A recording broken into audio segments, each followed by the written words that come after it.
Retour sur le plateau, mesdames et messieurs, avec notre premier invité en plateau, le docteur Konaté Seydou. Il est directeur général du Centre national de transfusion sanguine, CNTS en abrégé. Avec lui, nous allons parler de la pénurie de sang. Et oui, il y a une pénurie de sang. Et puis, quelles sont les solutions pérennes et inhérentes par rapport à cet état de fait depuis pratiquement 20 ans maintenant.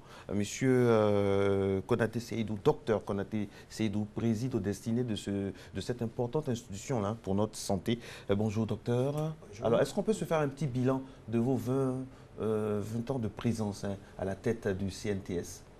Alors, quand j'arrivais au CNTS, il n'y avait que 2 centres de transfusion. Aujourd'hui, vous en avez 27. C'est déjà un bilan que je peux vous donner. Les faits sont têtus, félicitations. Merci beaucoup. Mais ce n'est pas que ça, il y a la mafia aussi dans le sang. Aujourd'hui, on parle de pénurie de sang, le sang qu'on achète, les prix. C'est comme s'il y avait une bourse des valeurs sanguines, permettez. C'est dû à quoi? D'où est-ce que ça vient? Il faut profiter pour expliquer aux Ivoiriens le circuit du sang.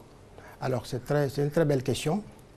Il faut dire que la production du sang vient de donneurs, qu'on appelle les donneurs bénévoles et volontaires, qui sont les habitants de ce pays qui ont entre 18 et 60 ans. Et le sang est prélevé, il est sécurisé, il est mis à la disposition des populations, c'est-à-dire de nos formations sanitaires. Et ce sang, il a un prix qui est fixé par l'État de Côte d'Ivoire. Et ce prix varie en fonction de l'établissement sanitaire dans lequel on se trouve. C'est ainsi que quand vous êtes dans une formation sanitaire, ou dans un hôpital général, ou dans un CHR, qui est un centre hospitalier régional, le prix d'une unité de sang, d'une poche de sang, vous revient à 2000 francs CFA. 2000 francs CFA. Quand c'est une unité pédiatrique, c'est-à-dire si c'est un conditionnement pour les enfants, ça vous revient à moitié prix, c'est-à-dire à 1000 francs CFA. Quand vous êtes dans un centre hospitalier universitaire ou un EPN, un établissement national sanitaire, la même poche de sang vous revient à 5500 francs CFA. Et pour les unités pédiatriques, c'est-à-dire le conditionnement enfant, la même poche vous revient à 3000 francs CFA.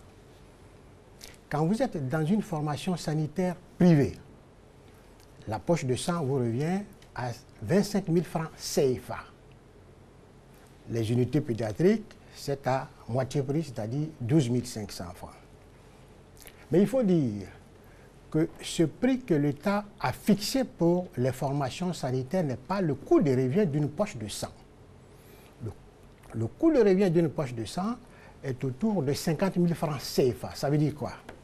C'est-à-dire tous les ingrédients que nous mettons en œuvre pour prélever le sang, le sécuriser et le mettre à disposition des populations revient à peu près à 50 000 francs CFA.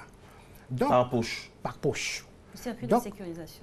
Voilà. Donc, quand vous êtes dans une formation sanitaire, c'est-à-dire quand vous payez, quand on vous cède la poche à 2000 francs CFA, c'est-à-dire que l'État a pris 48 000 francs CFA. Quand vous êtes dans une formation privée, quand vous déboursez 25 000 francs pour la poche de sang, ça veut dire que l'État a subventionné déjà 25 000 francs CFA.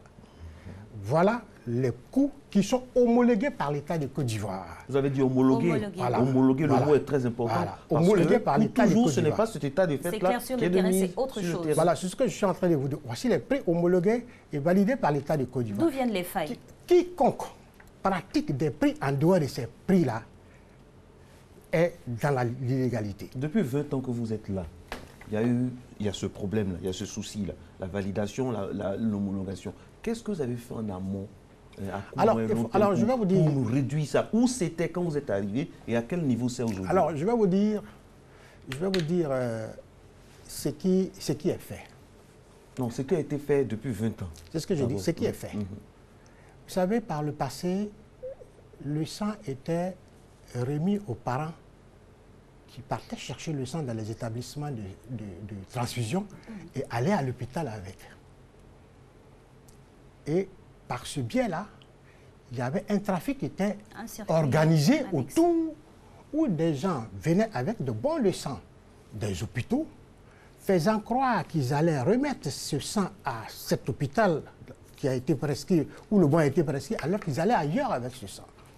Donc, depuis un certain temps, nous avons arrêté cela. Parce que dans le circuit du sang... Un certain temps, depuis combien d'années? Ça fait depuis 4 ans maintenant. On a arrêté cela par un arrêté ministériel. Pourquoi? Parce que le circuit du sang ne doit pas être interrompu par le parent du malade. Ça veut dire quoi? Si l'hôpital a besoin de sang, il doit créer en son sein un dépôt de sang. Un arrêté a été pris aussi dans ce sens, pour dire que tous les hôpitaux qui font de la transfusion doivent avoir en leur sein un dépôt de sang. Un dépôt de sang, c'est quoi? C'est-à-dire une structure, une entité qui va chercher le sang dans les établissements de transfusion et vient le déposer pour les malades.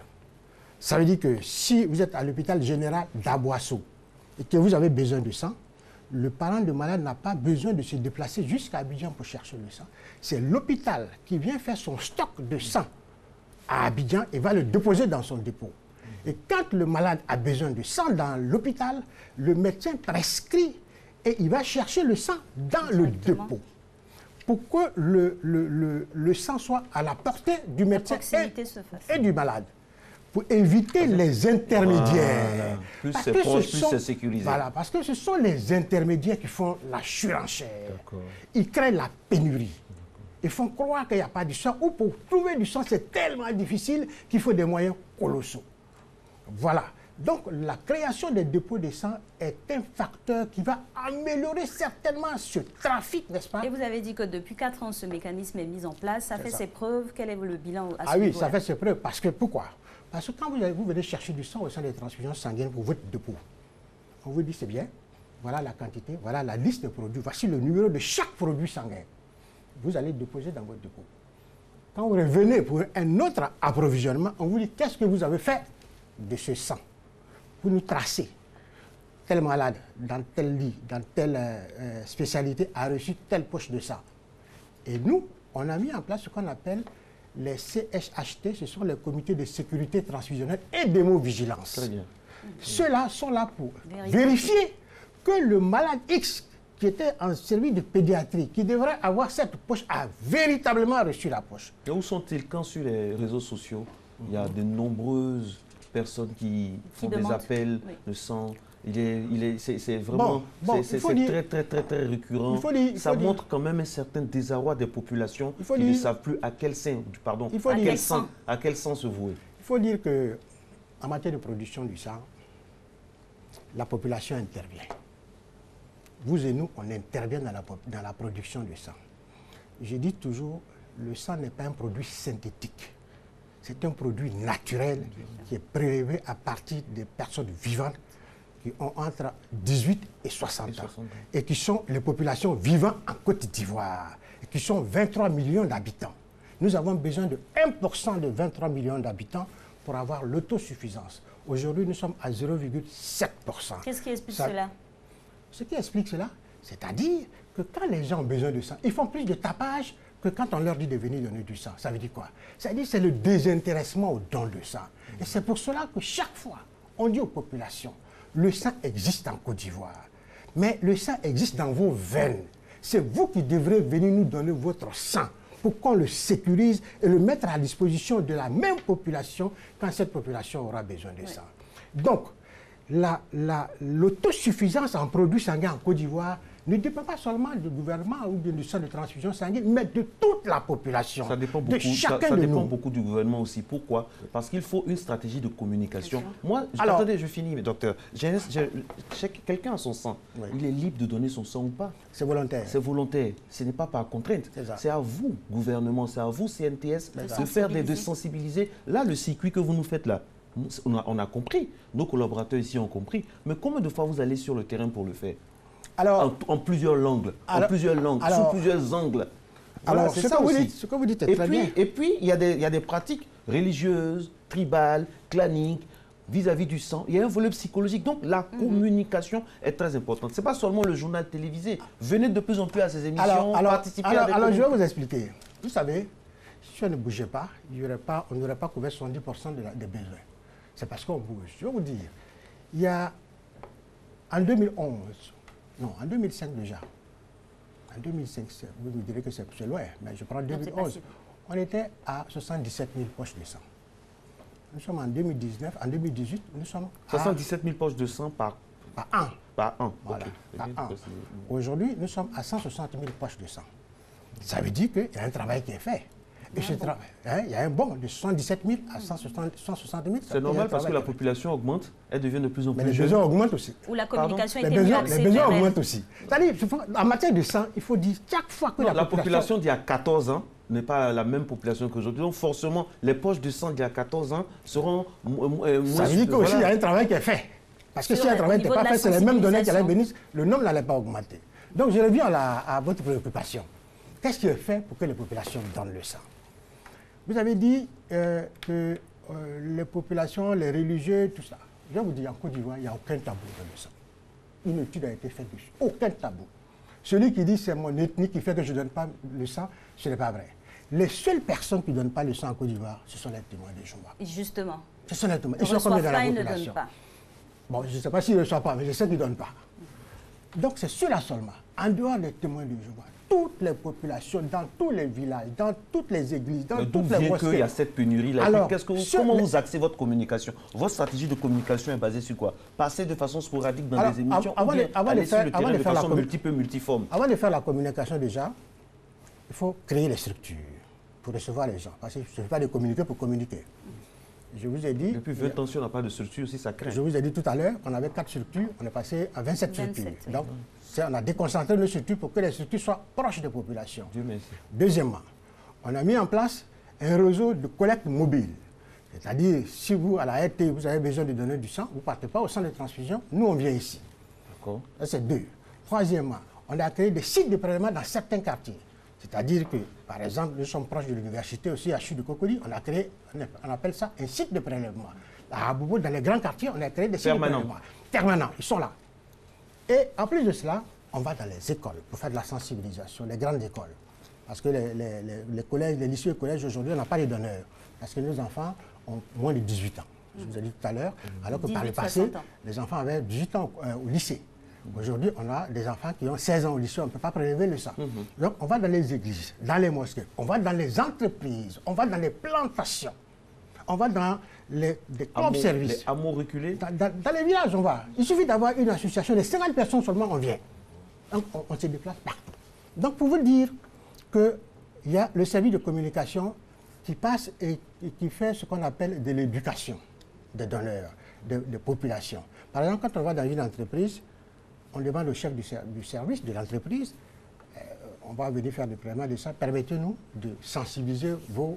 Parce que c'est bien de sensibiliser à la RTI, à la radio, mais il est mieux de sensibiliser quand les gens sont en assemblée. La masse. En assemblée, ils posent des questions. Non, la sensibilisation, c'est pas forcément passer à la télé. Voilà, ils sont en assemblée, ils posent des questions, ils veulent savoir, est-ce que si je donne mon sang, je ne veux pas avoir un malaise? Est-ce que si je donne mon sang, qu'est-ce qui va devenir? Quand vous allez faire les examens, qu'est-ce qu'on va me dire?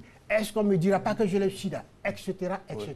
Et il faut communiquer. Parce que le sida, la sérologie VIH-Sida est un frein au don de sang. Les gens ont peur de savoir. Alors qu'aujourd'hui, en Côte d'Ivoire, beaucoup de programmes ont été faits. On est parti de 8% de séropositivité pour aujourd'hui être autour de 2%. Donc le sida aujourd'hui, ce n'est pas la peur. Mais c'est vrai qu'il y a d'autres pathologies, il y a les hépatites qui sont là, qui font des ravages. Donc on travaille aussi sur les hépatites. Et même quand vous avez le VIH-Sida, il y a le traitement qui est gratuit. Donc il y a tout cela que nous faisons. Mais ce que je veux dire, il faut que la population sache. Parce que quand les gens viennent chercher du sang et que quand il n'y a pas suffisamment de sang, on voit la panique. Tout le sang qu'on vous a donné, vous avez fait quoi avec? Mais le sang a une durée de vie. Le sang a une durée de vie de 42 jours. C'est-à-dire, si je vous prélève du sang aujourd'hui et que je ne transfuse pas, au bout de 42 jours, c'est périmé. Je dois jeter. Je dois rechercher encore du sang pour remplacer ce sang. Il y a des produits qui ont une durée de vie de 5 jours. On appelle ça des plaquettes sanguines. Et ces plaquettes-là sont indiquées dans certaines pathologies lourdes, comme les cancers. Et vous savez, les cancers consomment beaucoup de sang. Et donc, il y a tous ces phénomènes qui font que souvent... À ce niveau-là, docteur, j'ai envie de vous demander par rapport à la demande, pour essayer en tout cas d'axer la sensibilisation. La demande est beaucoup plus forte maintenant. Ah oui, aujourd'hui, vous savez, il y a des facteurs qui créent la demande. En matière de sang, il ne suffit pas seulement de produire, mais il faut atténuer la demande. D'accord. Voilà. Parce que si vous produisez beaucoup et que la demande est trop forte, vous n'allez jamais pouvoir couvrir cette demande. C'est comme un récipient dans lequel vous mettez de l'eau, puis le récipient est percé. Ce sera le mot de fin. Voilà. Donc, ce que je veux dire, il y a des maladies qui donnent l'anémie, le paludisme. Si nous luttons efficacement contre le paludisme, si nous utilisons nos moustiquaires imprégnés, on va faire moins de paludisme, on va consommer moins de sang. La grossesse consomme beaucoup de sang, les femmes enceintes. Si nous allons à nos consultations prénatales, si nous faisons nos 4 consultations, avant d'arriver à l'hôpital, nous ne sommes pas anémiés, nous allons consommer moins de sang. Plusieurs causes à effet à voilà. Donc, vous comprenez, vous produisez, et de l'autre côté, on ne fait que consommer. Et donc, alors que, à vous aider. Bien sûr. Exactement. Merci beaucoup, docteur Konaté Seydou. Je rappelle que vous êtes directeur général du Centre national de transfusion sanguine. Alix, on apprend des choses sur le circuit du sang. On devrait en apprendre encore davantage. Et franchement, il faut que le gouvernement puisse vous donner beaucoup plus de moyens pour la communication, pour extirper cette peur-là du cœur de tous les potentiels donneurs. Merci infiniment. Merci et à puis vous bon aussi. courage à vous. Merci. On va remplir pour 20 années encore pour le bonheur. Pour la santé de tous. La relève est assurée, voilà, on espère. Avec d'autres façons de voir, Voilà, d'autres manières de ça, combattre, c'est et ça. vraiment pour compléter le beau tableau que vous avez déjà laissé.